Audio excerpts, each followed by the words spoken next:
Benedetti, usted no es nacido en Montevideo y sin embargo la sustancia de parte de su literatura es montevideana. ¿Qué tiene Montevideo que lo estimula para esa literatura? Bueno, yo nací en Paso de los Toros, pero a los 2 años mi padre se fue para Tacuarembó y a los 4 años vinimos a Montevideo, así que lo que pasa es que en mi generación todos los montevideanos nacíamos en el interior.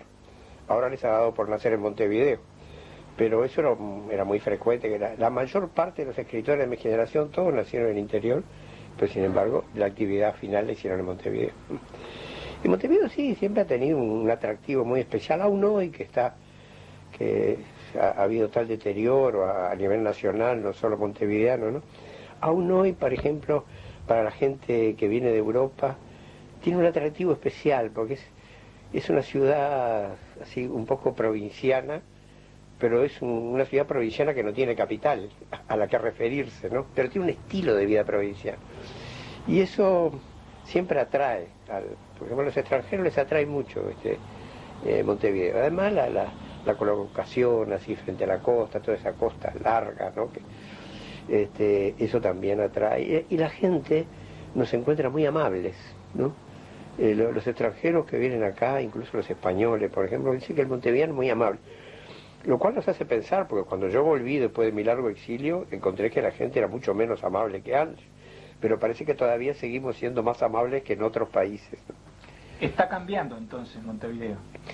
Está cambiando, ha cambiado físicamente. Bueno, por ejemplo, ver a 18 sin árboles, para mí cuando volví me pareció una cosa bastante chocante, aunque estaba enterado de eso, ¿no? Y está cambiando porque ha cambiado la situación económica, ¿no? Es cierto que en este país siempre hubo pobres, no vamos a decir lo contrario, pero no era por ejemplo, la presencia de la mendicidad en las calles hoy era una cosa que antes no se conocía, y ha cambiado también el aspecto del mendigo.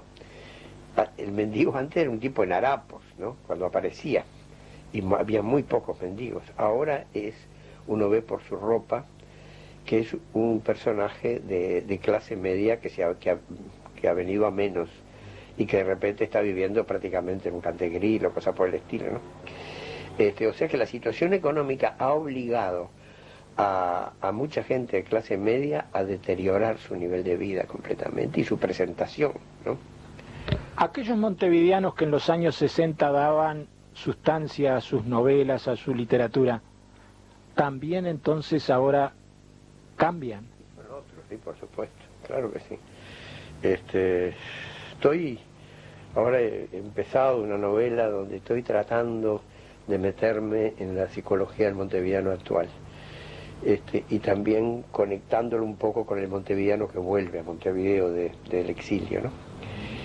Pero ha cambiado evidentemente, y yo creo que hay un legado que nos dejó la dictadura, del cual no nos hemos repuesto todavía, y es un legado de mezquindad, ¿no? Ligado también no solo a la represión, sino también a la situación económica, a la sospecha, ¿no? A la sospecha esa que metió mucho la dictadura en el alma montevideana. Y de modo que eso se nota. Por ejemplo, yo creo que el montevideano era muy solidario antes y ha disminuido mucho la solidaridad. Y yo no me refiero en esto a la solidaridad política, me refiero a la solidaridad humana, ¿no? Además, se ha estrechado muchísimo el espacio del ocio, que siempre es una cosa creadora. Yo recuerdo en mis buenos tiempos acá en esta ciudad, que las ruedas de café que había ruedas de intelectuales, pero había ruedas de obreros, ruedas de periodistas, de escribanos, de ingenieros, yo qué sé, ¿no? Que se reunían en los cafés y charlaban sobre el mundo y sus alrededores, ¿no? Pero todo eso era un intercambio necesario, no solo porque de esas conversaciones colectivas así surgían a veces muy buenas ideas, ¿no? Surgían del ocio. El ocio puede ser estimulante también cuando es manejado por gente creadora, ¿no? No solo por eso, sino también porque establecía un estilo de relaciones humanas. Ahora, ¿qué tiempo hay para el ocio? Si la gente, la que trabaja, ¿no? tiene a veces tres empleos para poder sobrevivir. Y la que no trabaja, la que está en los niveles de desocupación que se conocen, no está como para reunirse en los cafés para charlar sobre el mundo y sus alrededores, ¿no? O sea que eso ha desaparecido, el culto del ocio. Y que era también un matiz de la solidaridad, ¿no? Entonces la gente está mucho menos dispuesta ahora a ayudar al prójimo. ¿Cómo percibe entonces usted la salud cultural del Uruguay? Bueno, yo no creo que sea tan salutífera, ¿no? En primer término, creo que hay una actitud muy negativa de parte del Estado, ¿no? Con respecto a la cultura uruguaya. Hay como un desprecio por la cultura, ¿no? Cuando el ministro de Cultura en un reportaje insulta a toda una generación, ¿no? A mí fue el que más insultó, que me trató de dinosaurio, pero el ministro de Cultura tiene esa falta de respeto por toda una generación que fue muy importante en la evolución de la cultura uruguaya. No digo que sea decisiva ni genial, sino porque fue importante como removedores de la cultura. Pues si el ministro de Cultura está en esa actitud, eso ya es un síntoma de cuál es la actitud gubernamental con respecto a la cultura uruguaya. Entonces eso, también ese corte que representó los años de dictadura entre la cultura de antes de la dictadura y la cultura que vino después, también eso todavía no se ha establecido el puente entre esas dos etapas, ¿no? Antes todos estábamos acá y todos participábamos, viejos, jóvenes, maduros, hombres, mujeres, todos participaban con polémicas, con todo lo que fuera, en otro estilo, además bastante más respetuoso. Pero vino la dictadura.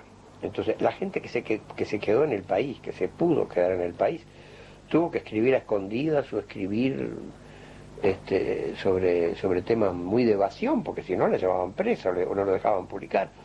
Y los que nos fuimos para el exterior, en el exterior teníamos la posibilidad de publicar, muchos de nosotros, otros ni siquiera eso, pero nos faltaba el elemento básico, nos faltaba el país, ¿no? O sea que en un lado y en otro fueron dos culturas mutiladas, ¿no? A los que estaban adentro les faltaba la libertad y a nosotros nos faltaba el país, ¿no? O sea que ninguna de esas dos culturas que se hicieron dentro y fuera del país tenían que ver con la plenitud de una cultura nacional, ¿no? Al integrarse después de la dictadura, al integrarse esas dos cosas, ha habido muchas dificultades, muchas dificultades.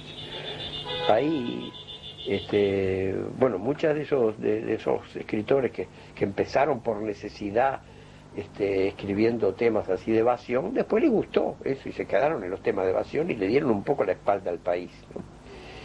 En cambio, bueno, los que venían, los que volvimos también distintos, encontramos un país distinto, pero nosotros también éramos distintos. Llegamos a veces en edades en que es difícil emigrar. Una cosa es emigrar a los 20 años, otra cosa es emigrar a los 50 o a los 60. Y llegamos a esos países al principio totalmente desacomodados. No, vamos a tener que cortar. Benedetti, usted ubica una inflexión en ese proceso de los uruguayos con la dictadura, pero también hay otros fenómenos a nivel mundial que pueden haber incidido en esto.